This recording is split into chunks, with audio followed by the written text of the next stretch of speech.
Welcome to Everyday Buddhism, making every day better by applying the proven tools found in Buddhist concepts.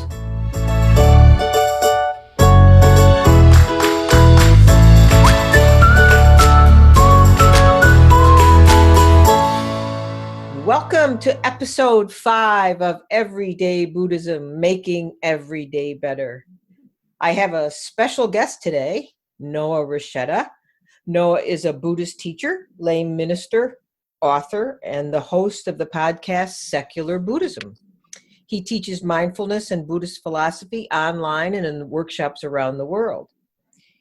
He has a unique story, of what brought him to Buddhism and what prompted him to start his podcast and write his first book, Secular Buddhism. I think you will enjoy and learn from Noah's story. He has since written a second book, No-Nonsense Buddhism for Beginners, Clear Answers to Burning Questions About Core Buddhist Teachings. But in addition to our shared commitment to, sharing and teaching what we learned in our own practices of Buddhism, Noah and I have another thing that we share, and that's training and induction as senseis and lay ministers with the Bright Dawn Center for Oneness Buddhism. I wanted Noah to be my first guest because he was one of the hosts and one of the podcasts that inspired me to start this podcast. I've guest hosted and presented on the Bright Dawn Center's Live Dharma Sunday show on Blog Talk Radio, and I've thought about starting a podcast for years. Even my brother and nephew both suggested I should think about it. But it was Noah's podcast that finally lit the fire of desire to something beyond the occasional idle thought. So welcome, Noah. Thank you for being an inspiration to me and for probably hundreds of others. And thank you for joining me on my first podcast episode. Well, thank you. It's an honor to be with you on your podcast. So, Noah, I think our listeners would enjoy hearing, sort of the background story of what brought you to Buddhism. The interesting thing that I think a lot of people would find is that you were raised LDS Mormon and went to church there in the U.S. and Mexico for all of your growing up life, and most of your I'm assuming in your 20s. From what I understand, you served in an LDS mission and then was also married in a LDS temple to your wife Giselle, which I believe she's still part of the LDS church. So I'm just giving you the overview of what I know. Please correct anything that's wrong. But I'll turn it over to you for more of your story of what brought you here. Great, thank you. I think I heard you say that you think I'm in my 20s. Is that what you said? No. Oh, I was going to say that's very flattering of you. No, I said I think you were an active member of the LDS Church through your 20s. Yes, okay. Yes. So yeah, but I'm happy to refer to you as in your 20s if you would like. That'd be great. No, I'm not in my 20s anymore. Oh, okay. That's funny. So everything you summed up is accurate. I think the summarized version of my faith transition, if we were to call it that, in my 20s, I was going through a really difficult stage in my marriage and just difficulty with life in general. I had encountered one of those eye-opening moments where life isn't going the way that you thought it was supposed to go. Uh-huh. And I had been deeply hurt by someone very close to me with regards to a betrayal of trust. And as hurtful as the situation was, I think what made it more difficult was trying to understand how wrong I could have been about interpreting or I guess seeing, not seen that this happened, being so blindsided by it really left me shaken, because I thought this person that I'm supposed to know so well has presented something that has blindsided me. This is I did not see this coming, and that really shook me because I thought I had a pretty good skill with being able to discern people. Right. Um, Right. and that left me shaken to the point where I thought, well, what else could I be wrong about in life? Now, I didn't start questioning my faith at that specific moment, but I did start trying to develop a deeper sense of my beliefs. Why do I believe what I believe? Where do these beliefs come from? And that inquiry, um, as I start to dig deeper into my own belief system, that's when I started feeling more doubt, more uncertainty, and in the LDS faith, you have a lot of certainty. You're told, where we come from, why we're here, where we're going. It's all laid out in a very concise plan of action, and this is what you have to do. This is what you avoid doing, and everything's spelled out pretty clearly. And it gives a very strong sense of certainty. And I was feeling that that certainty had collapsed in my marriage. Suddenly there was a lot of uncertainty, and I was trying to cling to the only other area of certainty in my life, which was my existential certainty that I gained through my religious views and through my beliefs. So when that started to crumble as well, I started to think, now what? How do I make sense of life? And the more I tried to regain that certainty through my beliefs and through my faith, the more troubling it became for me, because I started to see it as an illusion. Maybe all of these beliefs and all this certainty that these beliefs give me, what if they're all just a complete illusion? Yeah.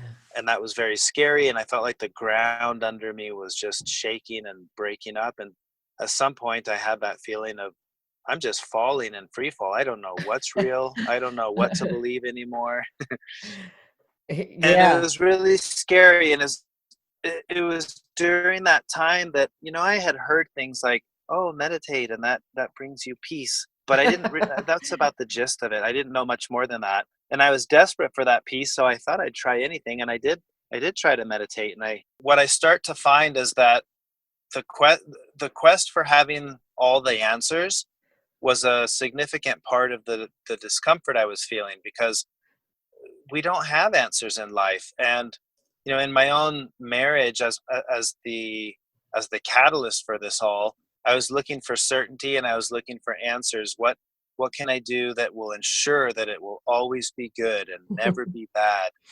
um, and I was finding pretty quickly that that's just not how it works. And the more I flirted with the idea of, what if the answer is I don't know, and I don't know if it'll last, I don't know if this is good, I don't know if it could be better, I don't know if someone else out there would make this relationship, or if I could have a better relationship with someone else, like all these aspects of the uncertainty of a relationship, I started to allow them to be a part of the equation. The truth is I don't know. Right. And so that was like the shift, where instead of looking for answers, I started to explore the questions. Why do I feel the need to know if this is this way or that way? And I started to apply this to my existential angst as well. What if the answer is I don't know what happens when I die? What if I was okay with that, with not knowing? And I started to find the peace I was looking for, but it wasn't in finding the answers. It was becoming comfortable with the unknowability of a lot of the questions. Yeah. And Sitting in the questions. yeah, Yeah. exactly. And that's when Right. I started to realize, wow, this Buddhist approach resonates and fits better with my personality, with what makes sense for me. And so I gravitated towards it, not because I thought, oh, this one is actually more right than Mormonism. It wasn't that at all. It was this works better for me, with how my mind works and how my personality works. So I gravitated towards Buddhism, and moved away from the certainty that I had in Mormonism. I had all the answers to any of the questions, but the answers weren't working for me. Uh, instead, I found much more comfort with the uncertainty of not having the answers and sitting with the questions, which is more the Buddhist approach. So that's kind of what, in a nutshell, where I ended up. And my wife is, with her personality, like, she's very comfortable with having certainty and having the answers. Whether the answers make sense or not, I think is less important than saying, at least I have the answer. And for me, that didn't work. I needed the answers to make sense, and those answers weren't working for me. So we found ourselves in this position where we're in a mixed faith relationship, mixed faith marriage now, and we're tackling that because that has all of its own intricacies and dynamics. Wow, I'll But say, yeah. that's where we are now, and that's where I am in my own faith journey, with being very happy with not knowing anything. And some of these things, because things are never permanent, it's like what you discovered, I think, in looking for the certainty was that, obviously you discovered that there is no certainty. But you also, you sort of, in your own personal struggle, this was like your own personal awakening moment, if you will. You came to the truth of sort of the the three marks of existence, right? Yeah, that things aren't permanent, that your relationship may not in fact be permanent, and that things are forever changing.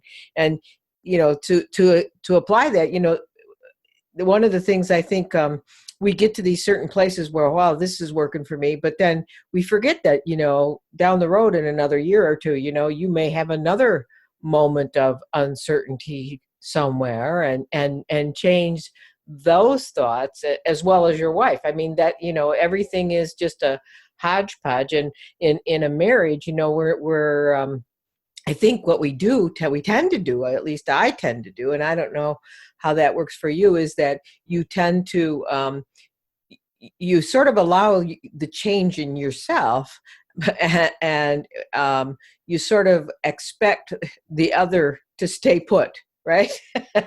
So I can imagine many of the issues you guys probably face there. Yeah, we do.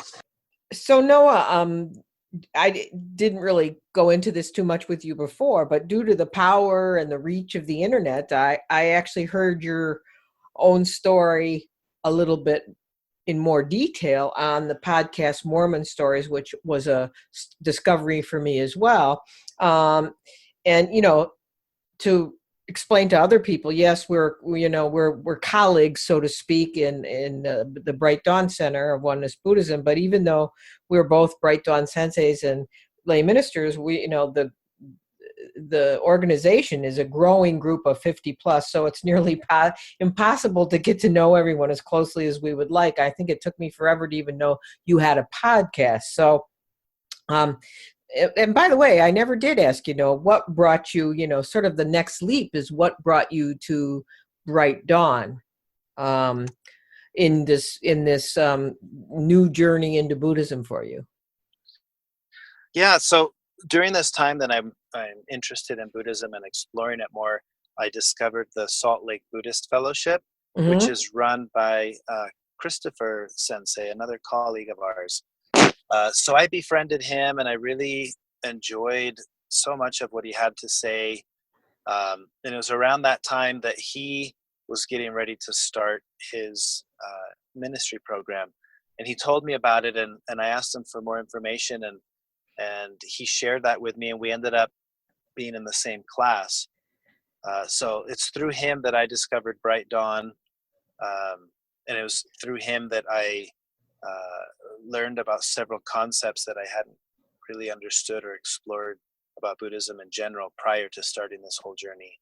Yeah, actually, that was a great class. So, so anyway, I was talking that I ran into you on the internet in Mormon Stories, and one of the things that I think is interesting that for us to talk about a little bit more here today is, from the way you expressed yourself on the Mormon Stories podcast, it would be nice to kind of go into like not just Buddhism, but Buddhism, religion, belief, doubt. This is all sort of sort of swirling around the certainty area, truth, secularism. Your podcast and your book is Secular Buddhism and everydayism. My podcast is Everyday Buddhism, and so it would be nice to kind of visit that. And one of the things that really stood out for me, that maybe to get the back and forth started, was that you said one of the things that drew you to the study was you went to a multi-religious, workshop or seminar or something. And I think you said you asked the Buddhist lecturer that you were there for looking to find the truth. And I think he said something like, well, if you're looking for the truth, you're not going to find it here. Am I right about that part of the story? Yes, that's right.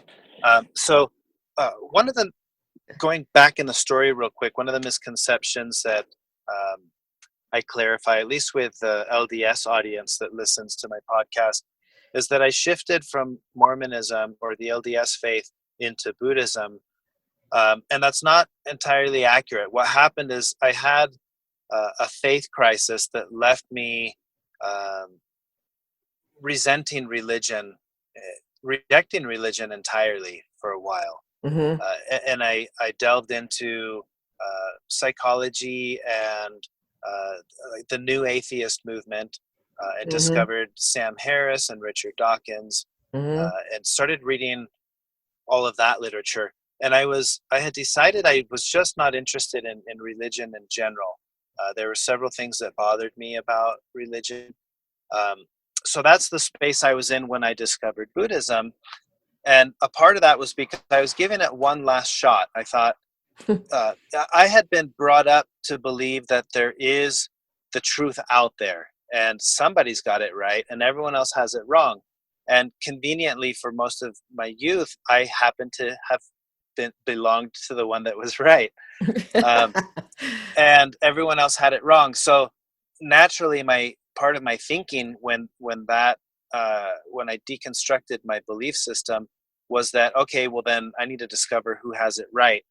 So part of this last effort before for sure giving up on religion was I attended a lecture series, or listened to a lecture series on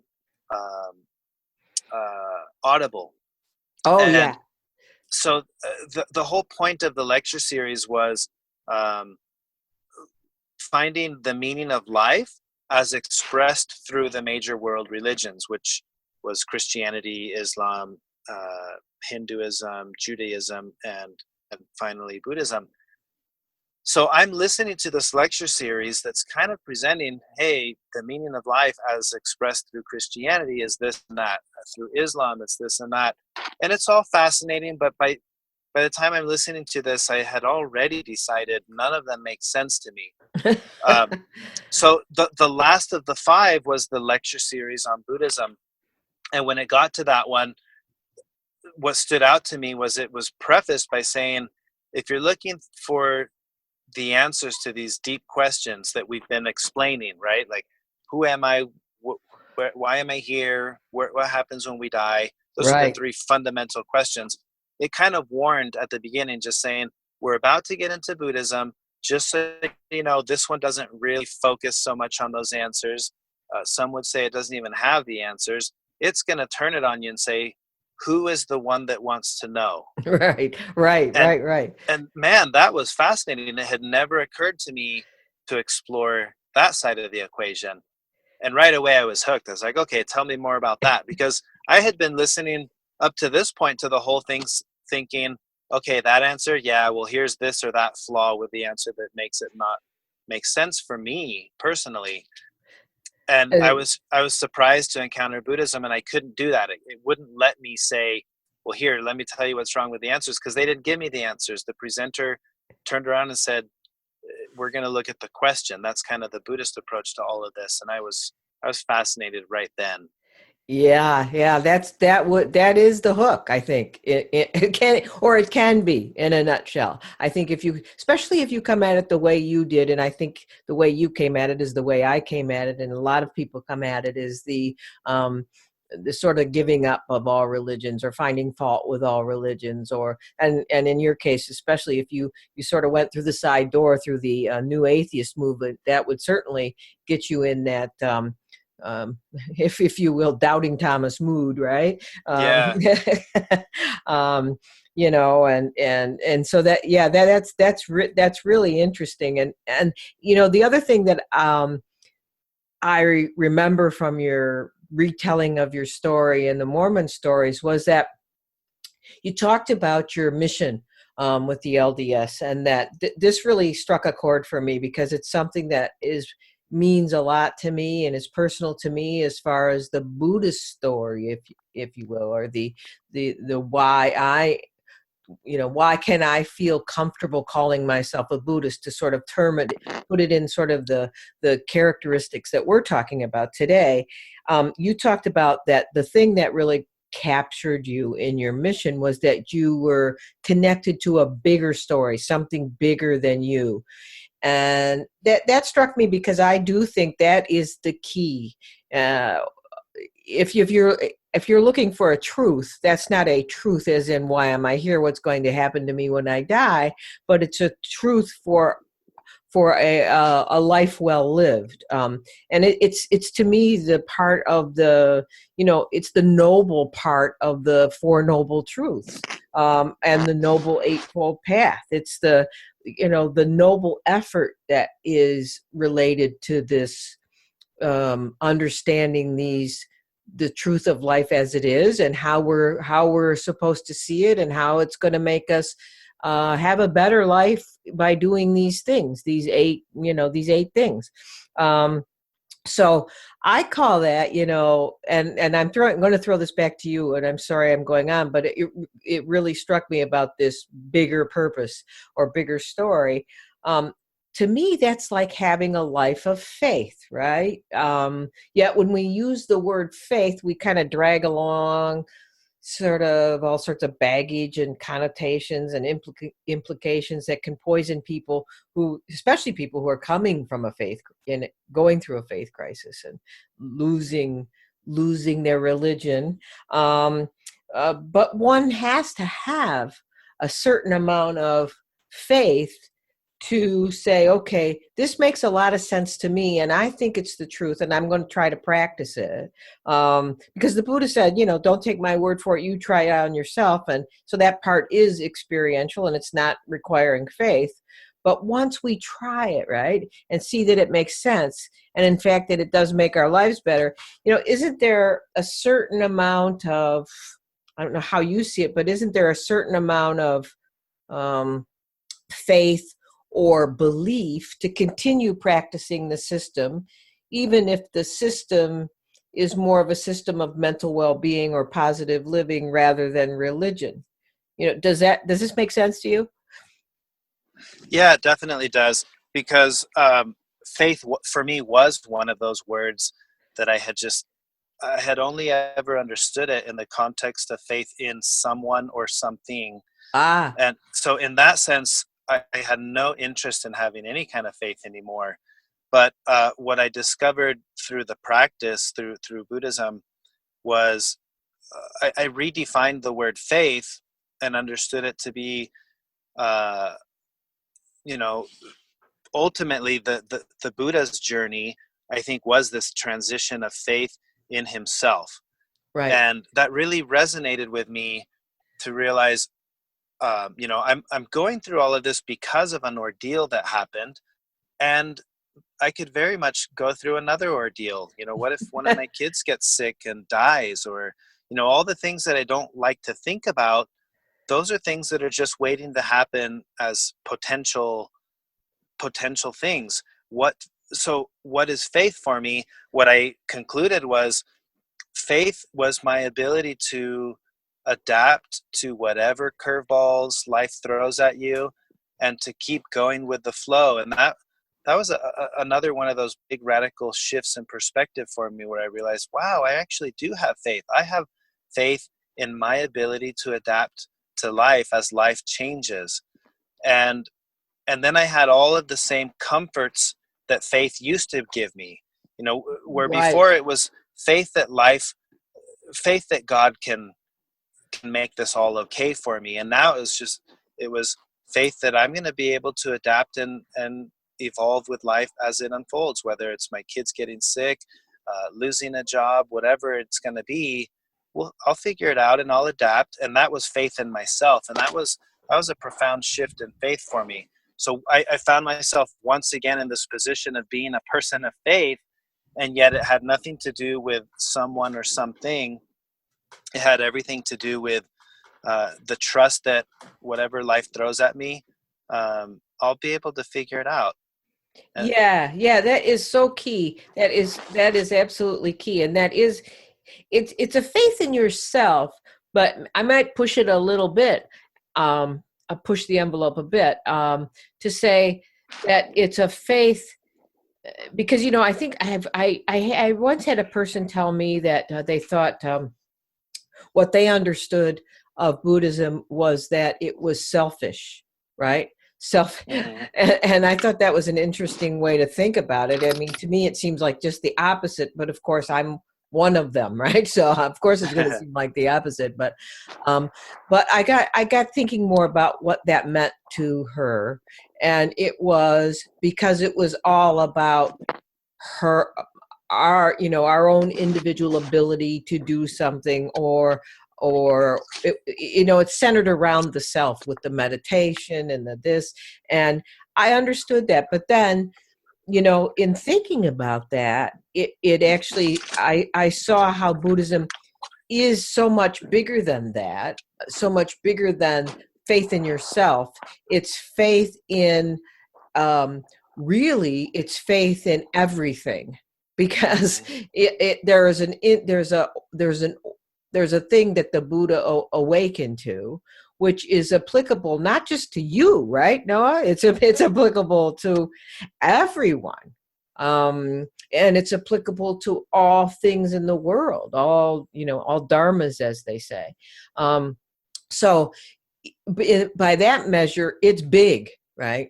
It's a bigger Absolutely. thing. Yeah. It may not be a deity, right? It may not be a supreme being, but yet, in fact, if you play with that a little bit, it kind of is, right? It's kind of, if everything is that, and I'm a part of everything, then there is a little sort of supreme beingness to it. But you might find fault with that sort of rationale. I don't know. I really like the word oneness or suchness, that Right. we hear so often in Buddhism.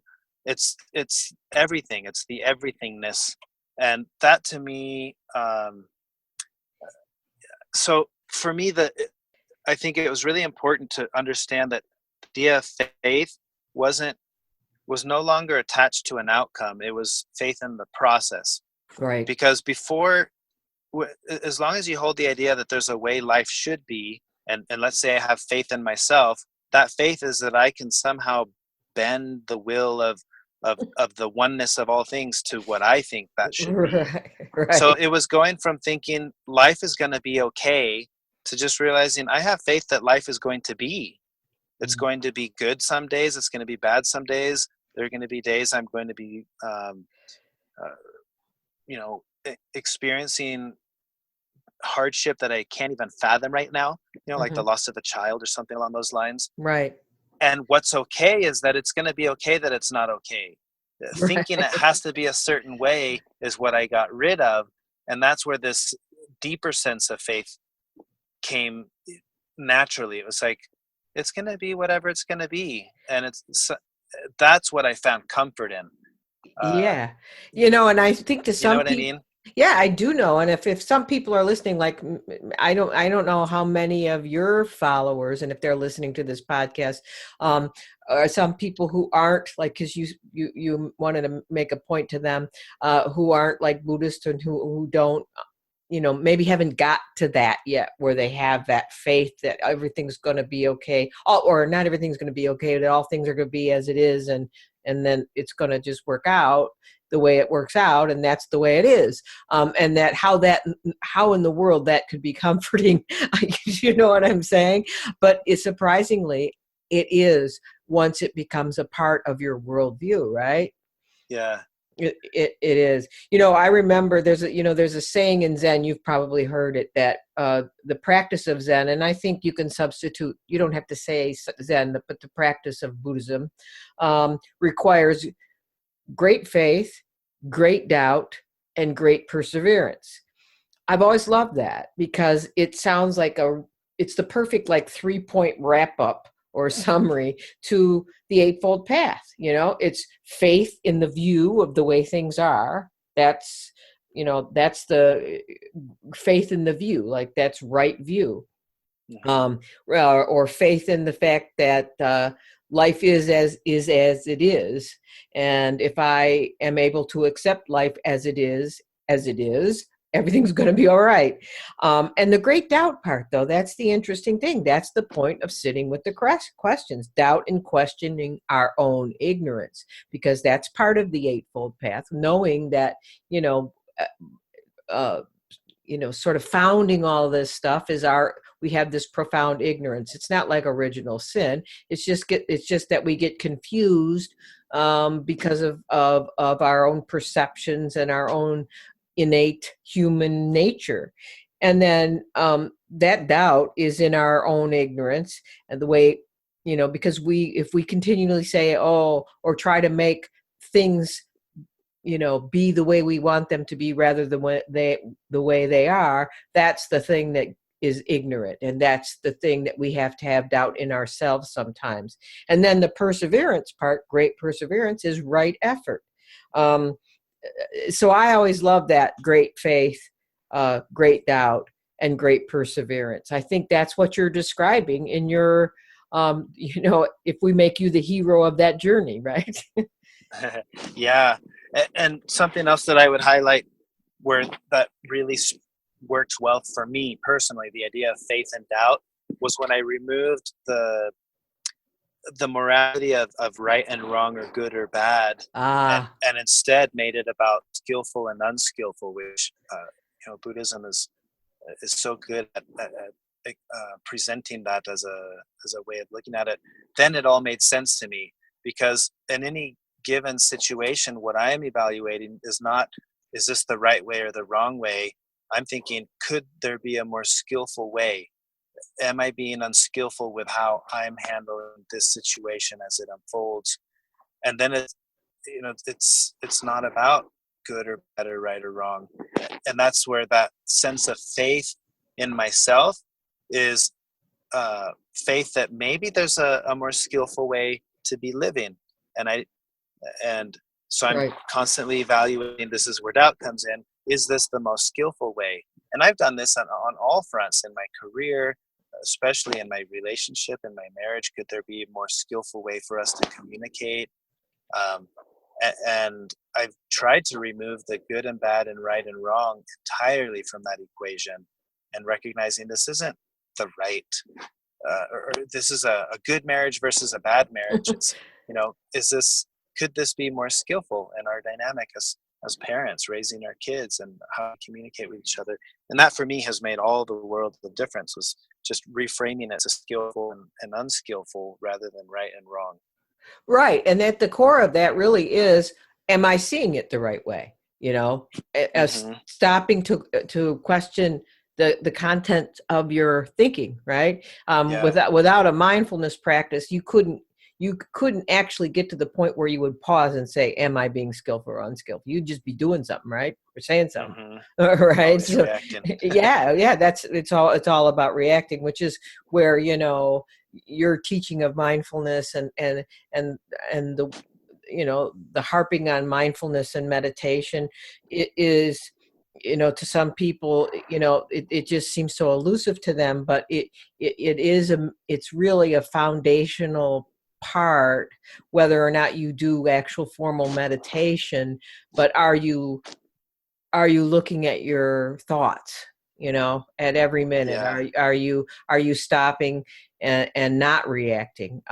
We've got an animal brain, and we've got a brain that actually has momentary awareness, moment by moment awareness. And most of the time, I think most people live in their lizard brains, as some people call them. It's, fly goes by, tongue goes out, right? So So yeah, that's absolutely true. One other thing I wanted to touch on, and then we'll see. I think we'll see about wrapping it up or getting close to wrapping it up. Is in my first podcast episode, I talked about how you know and I'll just let me go back. I'll go back a bit and say the reason I'm bringing this up is because we both had a point of entitling our podcast and your book Secular Buddhism, and mine is Everyday Buddhism. And so to me there was a purposeful clarification on both of our parts to sort of keep religion out of it, right? Mhm. In my first podcast, I discussed, and I wanted to make it clear that yes, Buddhism is a religion, because I think too many people in trying to be crass, quote unquote, market Buddhism, Mhm. they will sort of write religion right out of it. Many people don't see it as a religion and don't use it as a religion. Many people are born into it. That is their native religion. And even those who come from another religion, say Christianity or anything, Judaism. I mean, that's a typical migration. They come from those religions to Buddhism. They may fully embrace Buddhism as a religion. So there's this other component I think is like brushed aside when we all talk about Buddhism as just mindfulness, pretty much mindfulness, without touching on the spiritual, the ritualistic, the community, the social, which I would dare say is, if you wrap it all together, religious aspect of Buddhism. And that would entail, contemplative study, that most major religions do. Reading the treatises, the sutras, the gospels, the whatever, meditation on that or prayer around that. In our case, Sangha gatherings, chanting, maybe, wearing a mala or Juzu prayer beads. I noticed you wear a mala. I think this is a significant part of the practice of Buddhism. And for many, this could be considered religious. So, and without, we're not even going to go, maybe in another podcast, we could get together and talk about this other part, like Buddhas and Bodhisattvas. But Mhm. what do you think about, this as sort of this fine line between the religion and the not religion, and why did you call it secular and why did I call it everyday Buddhism, which is really not asking you for an answer, but just throw some thoughts out there. Yeah, I think you bring up a good point. So in my case, it was important for me to emphasize the secular nature of the approach I was going to take in presenting Buddhism, not as secular Buddhism being a thing that's separate from, say, non-secular Buddhism.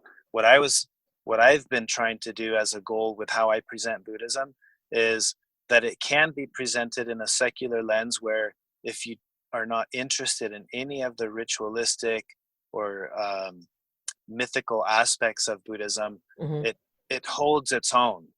Um, Right. Now, that's not to say that that way is better than the other way. For me personally, in my own journey, I feel like it's been fascinating to discover that some of the more ritualistic or mythical aspects of Buddhism I can play with those. It's like it's a playful thing that is there, and it's fascinating to me that it doesn't all hinge on belief in those things.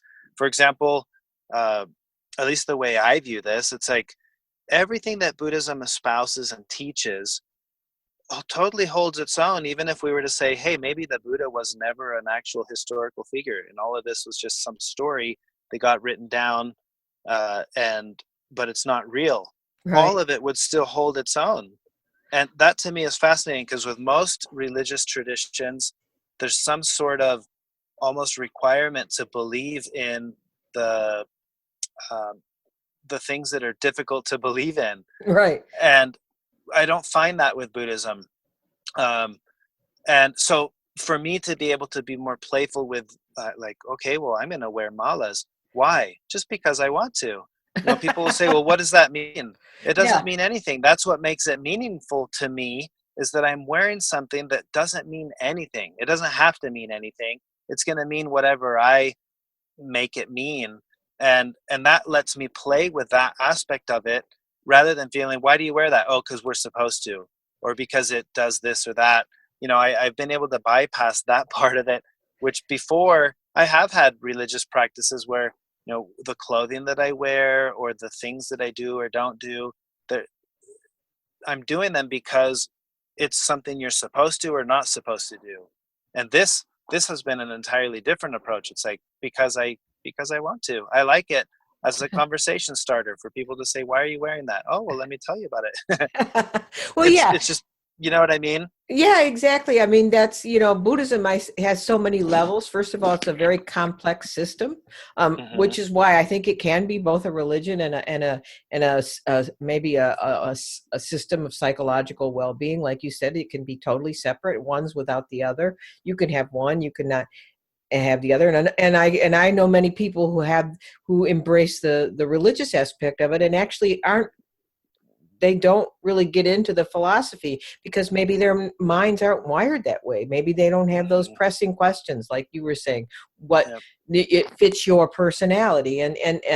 So yeah, it is. I think I totally agree with you that it's rare. But I do think it kind of confuses people sometimes if they're not interested, if they don't know much about Buddhism, as you know Yeah. how can it be that it must be a religion and you must worship the Buddha, and it's just, even if you tell them otherwise, I think sometimes they go away thinking that's not true. Right. Yeah.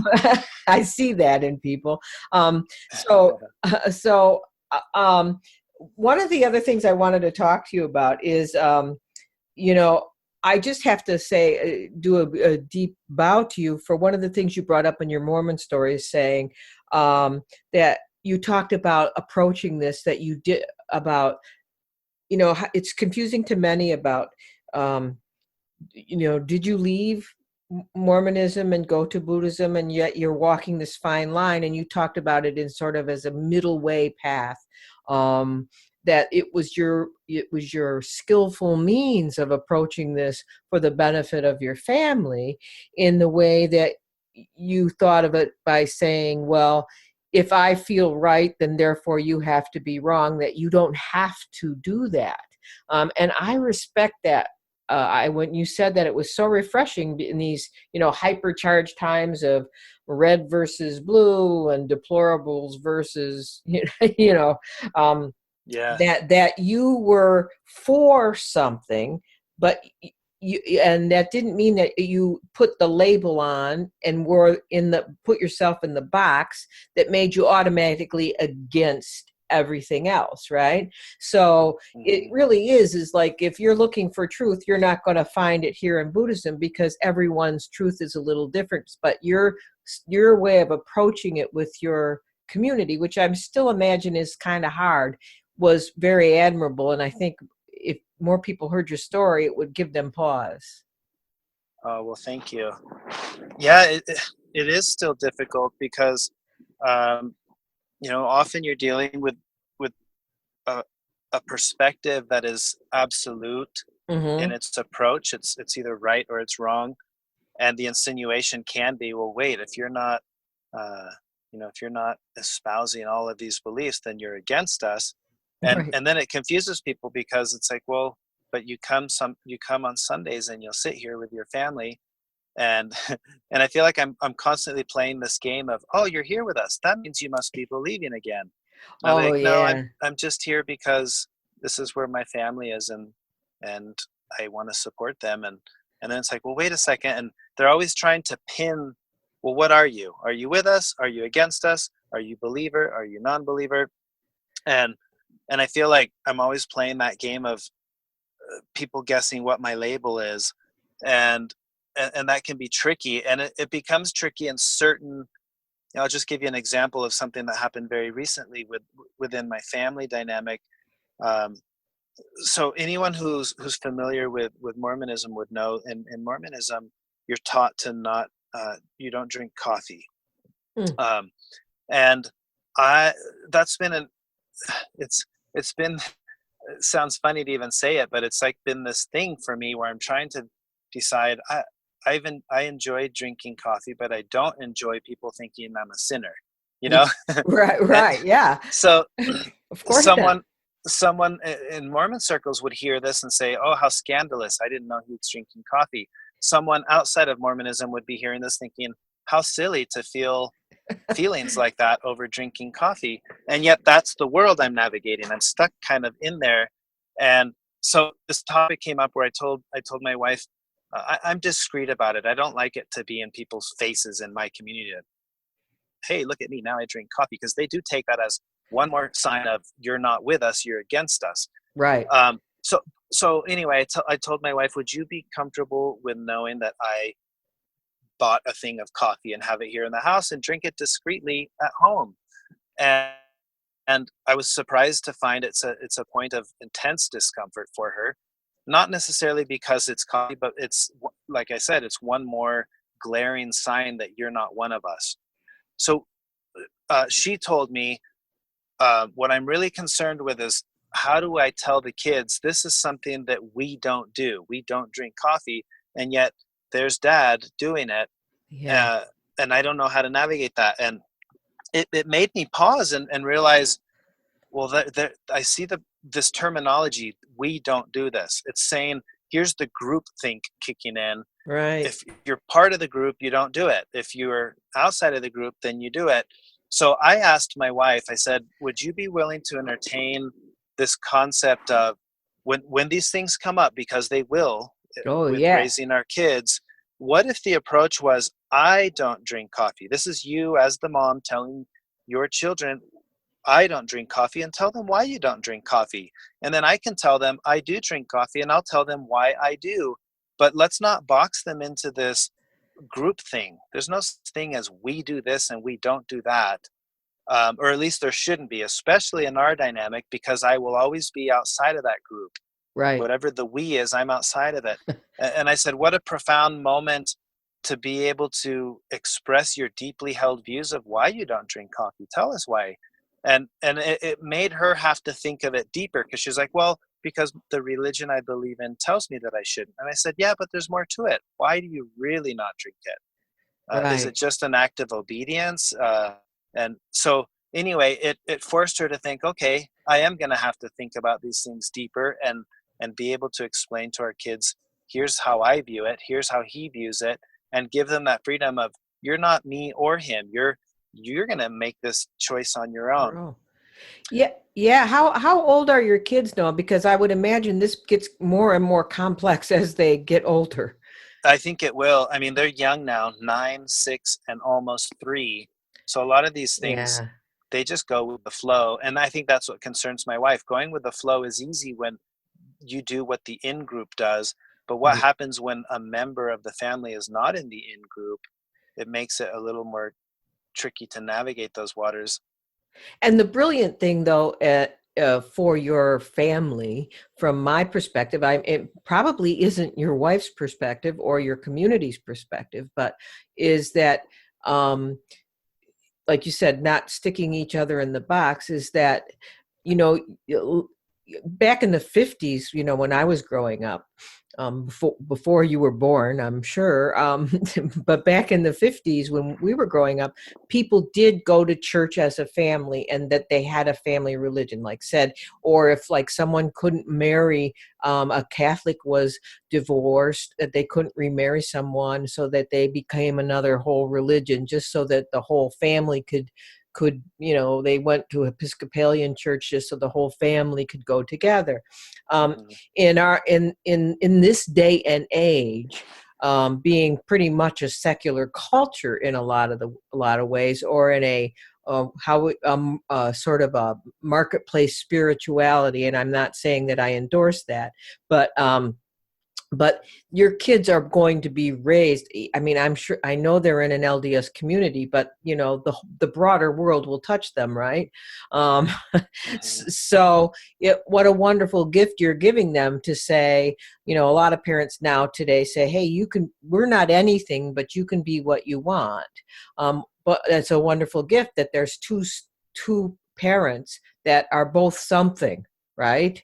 And that they are explaining the rationale and the reason behind it, giving them actual paths to even be aware of that there is this path, and then there is this path, and I'm sure there's a lot of others, and then you can make your decision as you get older. I think it's beautiful if you can pull it off, right?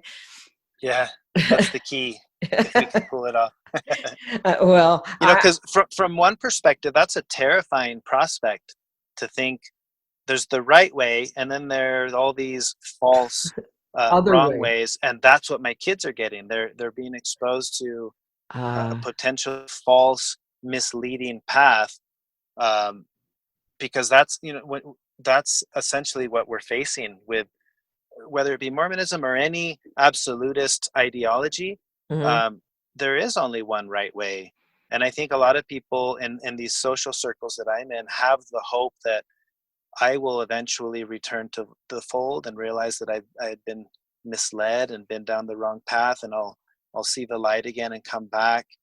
Um, and so the unfortunate thing is, when you have that view, any other view is intentionally or unintentionally invalidated. And Yeah.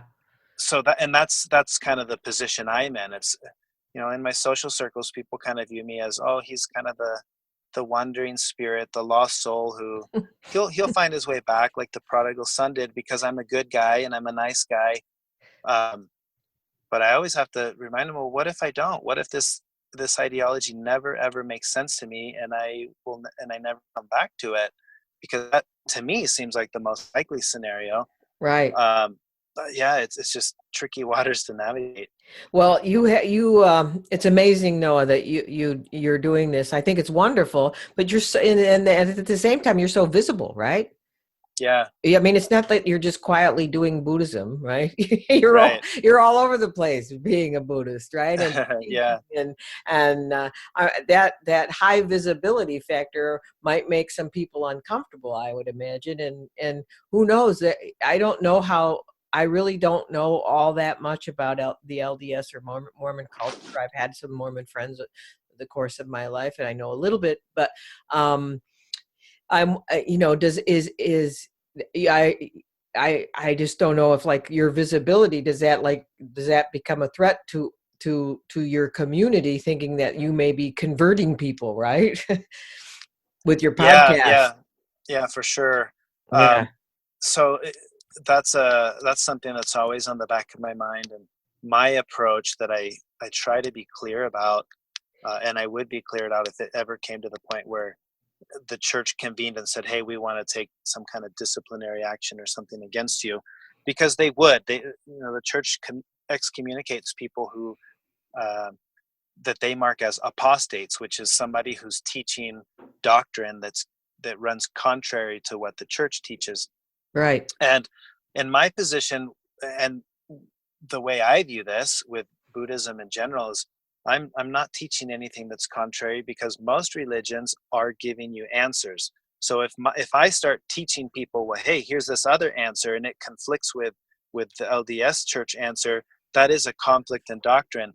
But I don't do that, because I'll never give an answer to any of those questions. I'll always say, I'll do what happened to me was, which is, who wants to know? That's what, or why do you want to know? Stick Right. with the question, become introspective with the question, and just forget about the answer. That's the only thing I present in the ideas that I'm presenting to people. And I can't imagine that would ever run into conflict, because I don't have an opposing answer to conflict with. Um, Exactly. It's a beautiful answer. I mean, it's perfect, and it's exactly in the spirit of Buddhism, right? It's like, just sit with the questions. That's how I got here, but yeah, you may go somewhere else, right? yeah. That's excellent. and Ex- I'm definitely not interested in converting people to Buddhism or converting them away from Mormonism. It's like, if that works for you, this is what I tell my wife all the time. If it inspires you to be a better person and it brings you joy, stick with it. But the Right. moment it doesn't do either of those two things, then at least be willing to explore that and say, why? Why does this not make me happy? Or why is this not motivating me to be a better person? Then there's something to look at there. That's Yeah. what it was doing for me. I had reached the point where it wasn't bringing me joy, and Right. it didn't motivate me to be a better person. It was, I just didn't, I was very unhappy with life.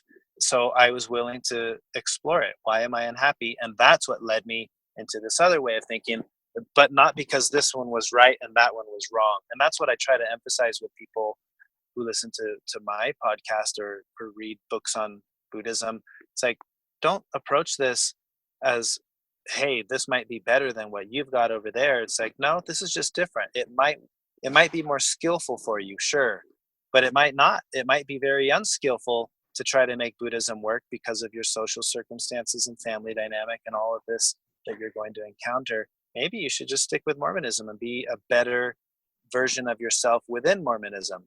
Right. And I think that applies to any ideology. Yeah, that's excellent. That's excellent, Noah. I think we should probably wrap it up, but I have a closing question for you. You've been teaching Buddhism, not giving them the answers. Okay, we'll do the disclaimer, but you've been teaching Buddhism through your podcasts and your meditation or through your workshops, or mindfulness through your workshops. So you've seen a lot of people come to you with their issues, ask you questions. I know how that is. Because I started my podcast so that I could reach out to people from a career coaching aspect, because Buddhism does help people in all parts of their life if they learn to try some of the techniques and the practices. So in what you see in your relationship to people and the questions they bring you and the troubles that they have, what do you think the single most important thing, and I know this is a biggie because you probably can't tell me one, but the single most important thing that you think Buddhism has to offer everyone? That is a big question. And I would say, based on my experience, the single biggest thing that Buddhist ideas, doctrines, teachings, whatever you want to call them, offer is the ability to find more contentment with who you are now. I think that's what we struggle with. What I see people struggling with most in life is the seeking. It's like, there's who I am and who I could be if I went to the gym, or who I could be if I studied Yeah. more and read more books, or there's always this comparison between who I am and who I think I should be. And all of the ideologies and whatever's out there that can try to give you comfort, it cannot give you peace with accepting who you are in this moment until you are willing to accept who you are in this moment. And that's what I think Buddhism is really good at. It helps you spend less time searching out there in the external things and Right. more time searching internally. And in that process of inner exploration, hopefully discovering that I'm actually okay with who I am and how I am. Because Yeah. I will change. That's not to say that, hey, don't try to change yourself. That's not at all what this is. It's the understanding of change is inevitable. I'm not who I was 10 years ago. I won't be who I am now 10 years from now. But in the middle of all that constant inevitable change, can I accept who I am, the one that's changing? And when I find that, the ability to accept myself in that process, inner peace is what happens. It's like, okay, this is me, you Yeah. know? Yeah, and you know that there's this big thing that you're talking about, inner peace, and this little thing about accepting yourself, but it is so true. But it probably seems ludicrous to people, but that is an excellent answer, and I think it's a great way to stop.